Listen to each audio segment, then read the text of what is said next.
Donc moi je vais vous expliquer un peu comment on va traiter les données. Donc le fil noir qui arrive du plafond, c'est au-dessus, il y a l'antenne qui est sur le toit. Donc ça c'est la partie LoRaWAN. Donc c'est ici que les informations des capteurs vont être reçues. Ensuite le boîtier blanc, vous voyez, c'est une passerelle. Elle fait l'interface entre le réseau LoRaWAN et le réseau internet qu'on connaît tous. Donc ensuite après il y a un système qui passe dans un automate. Donc à partir de cet automate, c'est lui qui va traiter les trames afin de dire si la place est libre ou disponible. Du coup vous pouvez voir le code qui est dans l'automate. C'est vous qui l'avez programmé l'automate ou pas? Oui. Et ensuite c'est du coup cet automate qui va envoyer les informations qu'il a décrites par rapport à la trame qu'il a reçue. Il va les envoyer par le fil rouge sur le réseau internet et c'est à partir sur un serveur distant et c'est à partir de ça qu'on peut afficher sur la page web. Voilà. Et dans l'automate, il y a le traitement des données, mais l'interface graphique qui est là, c'est sur un serveur à part. D'accord. Voilà. Il y a deux choses qui se rejoignent après.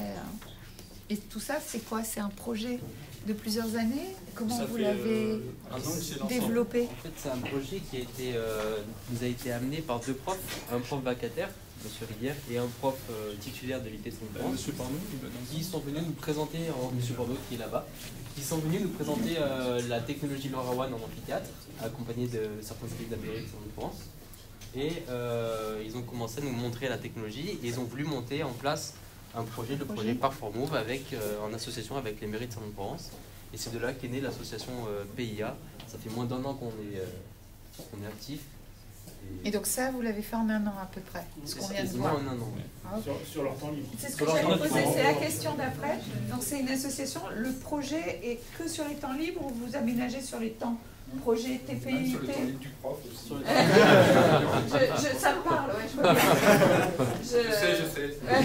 Non, mais c'est que sur leur temps libre, sur notre temps. Donc c'est un peu comme les projets robots qu'on fait, c'est ça? Voilà, pareil. voilà.